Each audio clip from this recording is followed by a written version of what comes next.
Hey, welcome to this June 4th edition of CNN Student News. I'm Carl Azus. Thank you for watching our penultimate program of the 2014-2015 school year. We're starting today in Boston, Massachusetts, where law enforcement officials shot and killed a terrorism suspect earlier this week. They've been monitoring Usama Rahim for years. An official says the FBI noticed a change in his behavior recently. That prompted authorities to approach him outside a drugstore on Tuesday morning. Investigators say Rahim was planning to randomly kill police officers. The FBI says it doesn't think there's any concern for public safety at this point. There has been another arrest in the case. Today, in Everett, Massachusetts, man in custody. Police making the arrest last night in connection with the fatal shooting of a terror suspect in Boston by police Tuesday morning. It all began around 7 in the morning when the FBI and Boston police descended on this CVS, aiming to question the suspect, 26-year-old Usama Rahim. Yes, gentleman, black male, 60, coming out armed with a knife.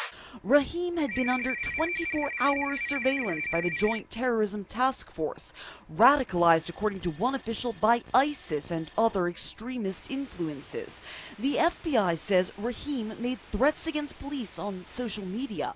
It's a shot fired, unit. It's a shot fired. When officers approached him, Rahim lunged at them with this knife, authorities say, before a federal agent and Boston police officer fired, hitting him in the torso and abdomen. The officers gave several commands for him to drop the weapon, and unfortunately, he came at the officers, and they do what they were trained to do, and unfortunately, they had to take a life, and that's never an easy decision for any officer to do. The foundational teachings of Islam. Rahim's brother, an imam at a mosque in California, paints a different picture, saying on social media that his younger brother was on his cell phone with their father, waiting for the bus when he was confronted by police and shot in the back 3 times. He says his brother's last words were, "I can't breathe."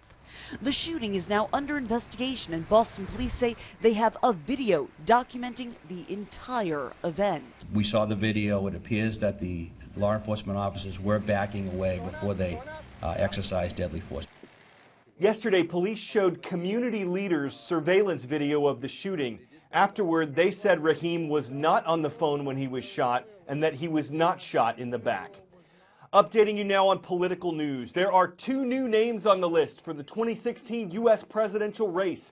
Martin O'Malley launched his presidential campaign on May 30th. He's the former governor of Maryland, former mayor of Baltimore, and he's seeking the nomination for the Democratic Party. Lindsey Graham made his campaign official on June 1st. He's a U.S. senator from South Carolina, and he's seeking the nomination for the Republican Party. So the field is widening. There are now 3 Democrats who are officially candidates. 9 Republicans are officially running. The primaries and caucuses will determine the one candidate from each major party who will be on the 2016 presidential ballot. Anyone who knows the capital of Ghana knows the location of the 3rd school in today's Call of the Roll. We're starting in the Palmetto State of South Carolina. It's where the Knights are watching today at Stratford High School in Goose Creek. The Black Knights are also online in Point Pleasant, West Virginia. Shout out to Point Pleasant Junior Senior High School. And in the Ghanaian capital of Accra, hello to everyone watching at Lincoln Community School, representing West Africa. Sticking with the subject of geography, the Torres Strait is located between Papua New Guinea and Northeast Australia. There's a fish that's appeared there recently, an invasive species that authorities are hoping will never make it to the Australian mainland.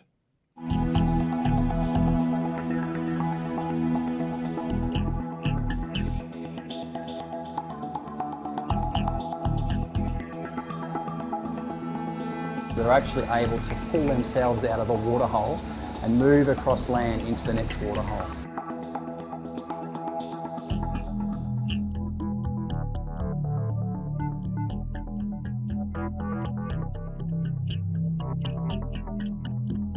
They are eaten by larger fish, barramundi and birds, that they then can become lodged in the throat of those species. So that's where the problem lies.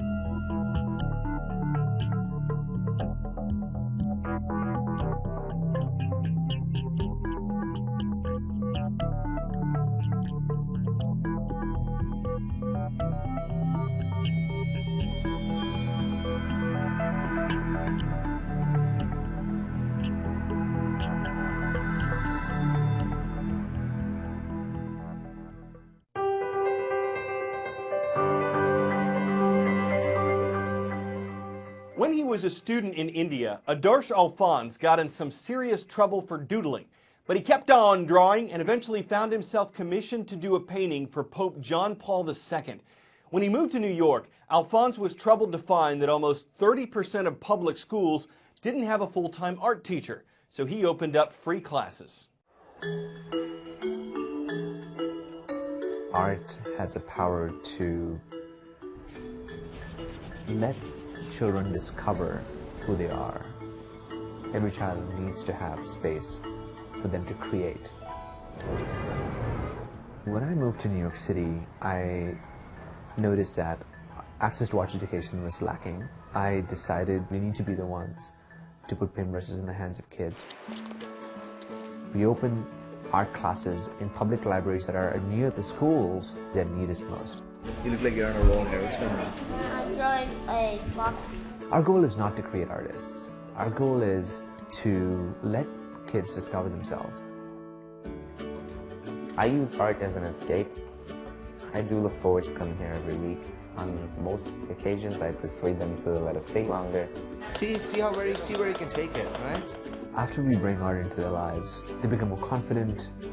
The changes are quite remarkable. Here it is. At the end of every semester, we showcase the students' artwork in contemporary art galleries in New York's art district. I try to use some water to make it darker and some blue for the water. When I saw my artwork in a real gallery, I feel proud of myself. Jada, that's amazing. I hope it sets a spark that it's okay to chase after your dreams, but you should go after it boldly and fearlessly, and that anything is possible.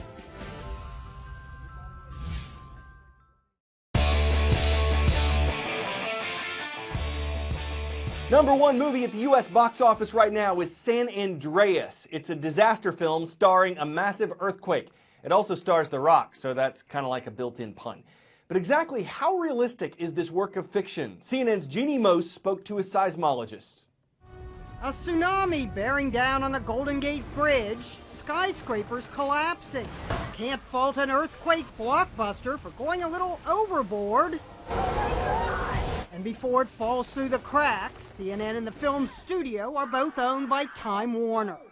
How does a seismologist size up San Andreas? I'd definitely give it 2 thumbs up. They had me on my edge of my seat. And the tsunami really had scientists rolling their eyes. Oh, it's way too big. It's all a question of magnitude, 9.6 according to the movie, but the San Andreas fault isn't deep or long enough to generate that big of a quake. 2 cities get hit. Could you lose both cities, San Francisco and LA? I think it's highly, highly, highly unlikely. Could the Hoover Dam collapse? No, I think the Hoover Dam's safe. We all laughed at that scene and said, "There's water behind the Hoover Dam?" That's a little dry humor about the drought. Seismologist Dr. Lucy Jones posed with The Rock at the movie's premiere, then live tweeted scientific inaccuracies. When The Rock approaches the gaping fault line, Dr. Jones tweeted, "OMG, a chasm? If the fault could open up, there'd be no friction. With no friction, there'd be no earthquake." But there's one thing the scientists love. Under the table! Drop cover and hold on! The movie repeats the duck, cover, and hold on mantra experts recommend. And if it makes people prepare, what's a little earthquackery? So maybe there's a little cinemagic here and there that seemed too special affected for seismologists who decided it didn't size up. But as long as the science isn't deafening, it's certainly something Hollywood approve of. I'm Carl Azus, keeping it reel to reel for CNN Student News.